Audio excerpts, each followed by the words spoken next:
Hola, ¿cómo están? Entramos ya en la recta final de esta serie especial Pronóstico 2019 que estamos haciendo en El Cronista Global junto a Tomás Carrió, con esta propuesta de entender las claves de este escenario 2019 a nivel internacional, con impacto en Argentina, con impacto en la región y en este año especial, sobre todo para nuestro país, por las elecciones en las que se definirá el nuevo gobierno. Tomás, y en esta oportunidad ya penúltimo capítulo, ¿no? Así es, en esta oportunidad estuvimos hablando con Federico Merque de la Universidad de San Andrés y con Roberto Russell de la Universidad de Itela. Nada menos, ya han pasado varios analistas por esta serie y recordamos cuáles son las dos preguntas. La primera, ¿cuáles son las claves de este escenario? ¿Qué es lo que hay que seguir en este año 2019 a nivel internacional? Y segundo, ¿cómo debería seguir de ahora en más la política exterior de la Argentina, pensando también ya en el nuevo gobierno?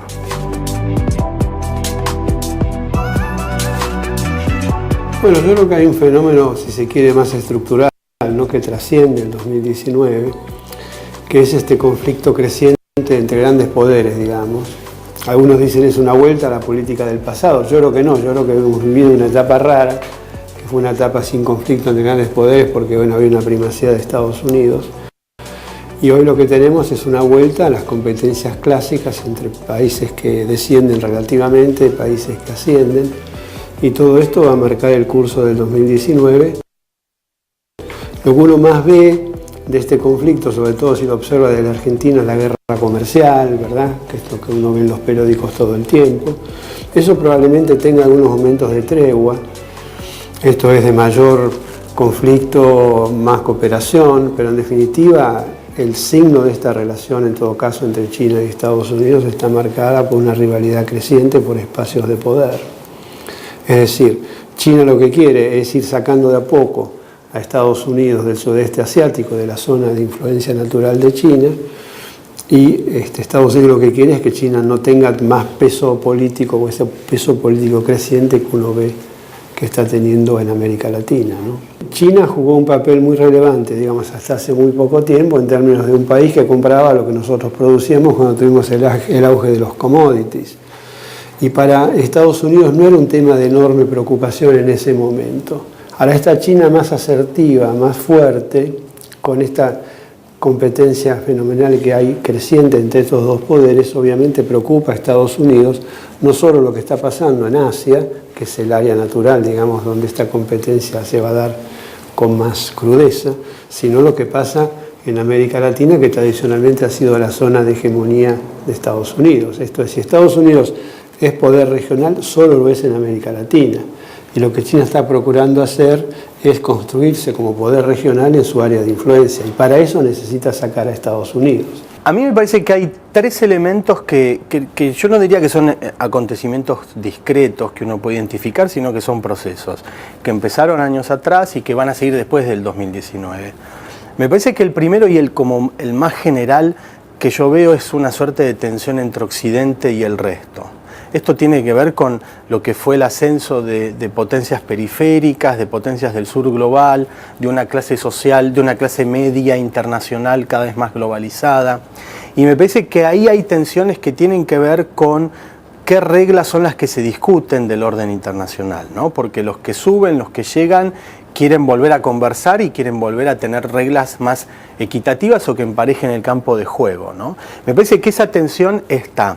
Tiene que ver con comercio, tiene que ver con reglas, tiene que ver con preferencias sociales en torno a educación, a salud reproductiva, derechos humanos, democracia, calentamiento global, ¿sí? Distintas cosas. Ese me parece que es un primer elemento. El segundo elemento que yo visualizo, que es como una caricatura y un reflejo intenso del primero, es el conflicto entre Estados Unidos y China. Me parece que si hay un tema internacional o el tema internacional que va a marcar 2019 va a ser cómo se acomoda Estados Unidos y China uno al otro. La disputa no es solamente comercial, la disputa creo que pasa por formas distintas de entender la relación entre Estado y sociedad, entre Estado y mercado. El planteo de Donald Trump no es solamente estás haciendo trampa, el planteo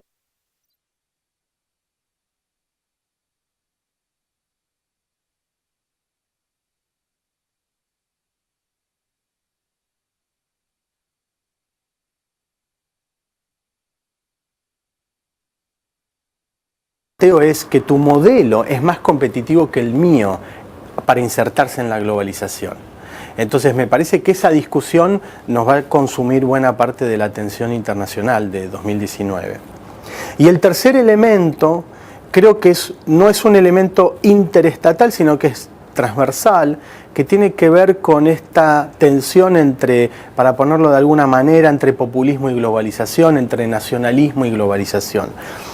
Este proceso no enfrenta a países específicamente, sino que enfrenta a las sociedades dentro de los países, ¿no? Con fracciones dentro de cada país más inclinadas a recuperar, a mantener, a insistir en un modelo de globalización, de apertura, de defensa del orden liberal internacional, para ponerlo de una manera, y con facciones políticas que a veces pueden ser de derecha, a veces pueden ser de izquierda, con miradas más nativistas, más de recuperar lo nuestro, recuperar el control, la idea de que el crecimiento económico ya no pasa por respetar las reglas del multilateralismo, del orden internacional global, sino que pasa por adoptar medidas que privilegien y que pongan en primer lugar nuestros intereses nacionales.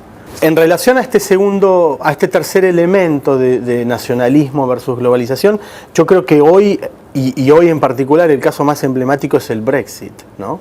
Me parece que el 2019 también se va a llevar mucha atención, no en el hecho específico de la salida del Reino Unido, sino el impacto que esto va a tener. El impacto que puede tener en Europa, el impacto que puede tener en el Reino Unido, y si esto puede generar un efecto en cadena en otras sociedades. No digo países europeos queriendo irse de la Unión Europea, pero sí adoptando posturas, si se quiere, más nacionalistas, más políticas, más de recuperar la política por encima del mercado.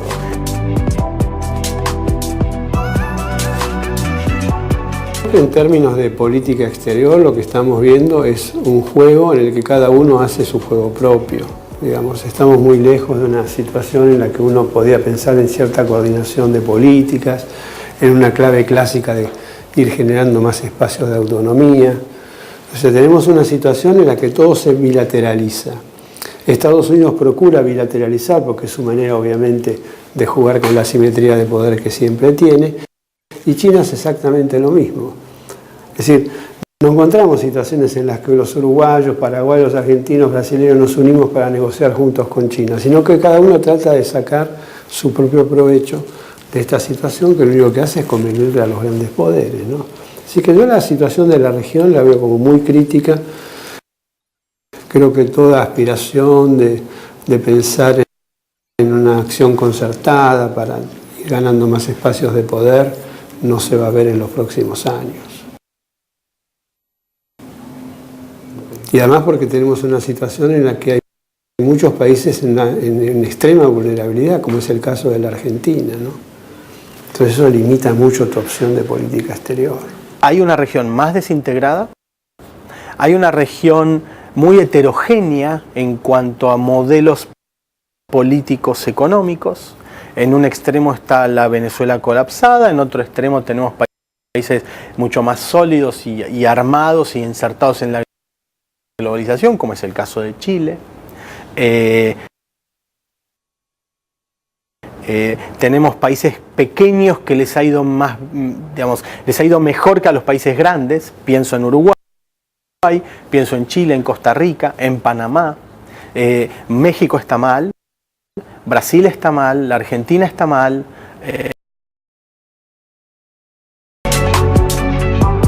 Segunda parte entonces en el Cronista Global de las entrevistas a Federico Merke y Roberto Russell. La pregunta: ¿cómo debe pararse la Argentina frente al mundo?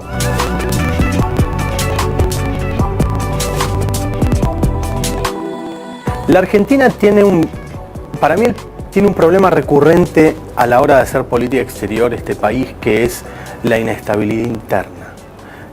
Yo creo que la mejor política exterior que puede tener un país como la Argentina, ubicado donde está y en el barrio en el que está, es poder estabilizar su macroeconomía. Buena parte de su inserción internacional tiene que ver con el mercado internacional. Argentina no es un país que tenga capacidad para jugar geopolíticamente. Argentina no es un país que es esperado en ese juego geopolítico. Y Argentina en el juego económico, que tiene cosas para aportar, necesita mucha estabilidad interna, necesita tener reglas claras, necesita saber que en los próximos años hay un horizonte de crecimiento, va a haber un horizonte de inversión. Yo siempre digo lo mismo y es muy elemental, ¿no? Que la política exterior es una política instrumental. Entonces una política exterior exitosa va a depender de un país que tiene una idea clara de lo que quiere hacer en este mundo y además en su propio país. Entonces yo creo que la vulnerabilidad argentina, que es muy grande, como todos sabemos, tiene básicamente que ver con cuestiones domésticas. Obviamente esta situación global nos va a afectar, porque si este juego, como yo les decía, recrudece de competencia entre los grandes poderes, nosotros dependemos mucho de China por razones que conocemos desde el punto de vista económico, y también dependemos mucho de Estados Unidos, porque además hemos estado siempre en su zona de influencia. Y eso desde luego nos va a obligar a tener una política exterior muy inteligente, porque tenemos que ver cómo manejamos esta situación que podría convertirse en una especie de bidependencia, que sería algo absolutamente inédito en la historia de la Argentina, porque nunca hemos tenido vinculaciones de esta naturaleza. Pero para mí la inserción exitosa del país va a depender esencialmente primero de nuestra capacidad de encontrar un modelo productivo estable, ¿no? Que además se pueda sostener en el tiempo, y una idea clara de qué tipo de cosas vamos a hacer, ¿no? Esta es una situación en la que estamos, no es una decisión que uno puede decir, bueno, me corro para acá, me corro para ese otro lado, ¿no? Porque necesitamos a ambos. Entonces tenemos que tratar de manejar de manera inteligente esta relación y tratar de ver en qué medida eso nos puede ir ayudando a ganar grados de libertad, que es la cosa típica y la central que toda política exterior procura. Uno no tiende a frasear esto como autonomía, pero en este momento este no es un momento de autonomía. Este es un momento más bien de aquiescencia y de ver cómo uno, en un contexto externo muy restrictivo, en un contexto interno de una vulnerabilidad fenomenal, diseña una política exterior. Y esto requiere un gran debate en el país que obviamente no se está dando.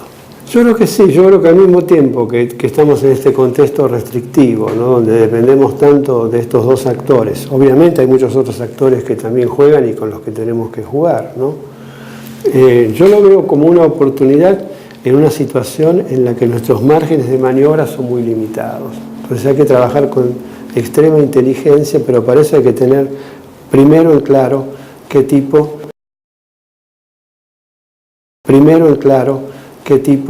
de desarrollo vamos a promover, qué tipo de alianzas sociales vamos a construir, qué sectores económicos vamos a privilegiar. Y todo esto no puede quedar en manos del mercado. Esto requiere una gran discusión en el país que no se está dando, ¿no?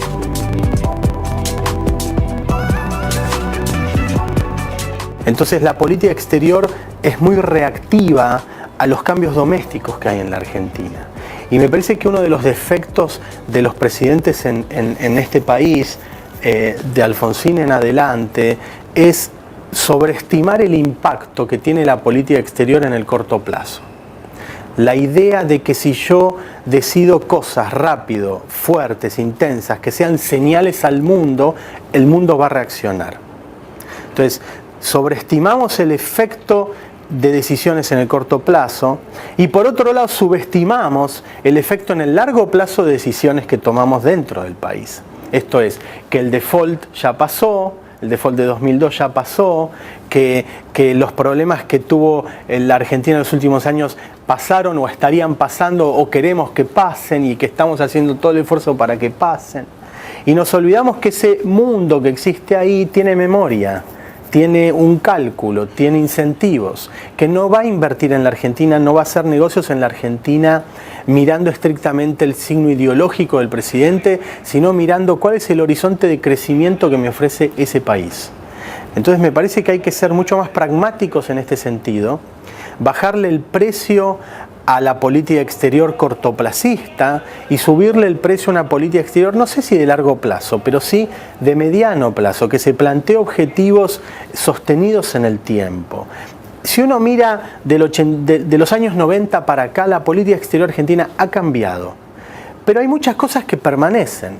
Nadie se fue del Mercosur, nadie abandonó el Tratado de No Proliferación, nadie se fue de la OMC. O sea, nos hemos llevado peor o mejor con Estados Unidos, peor o mejor con Europa, ¿sí? Pero hay líneas de continuidad en la política exterior que yo creo que hay que protegerlas, hay que cuidarlas. Ahora, eso no significa caer en la inercia de la política exterior, en que el Mercosur está, y la verdad es que nadie sabe qué hacer con el Mercosur.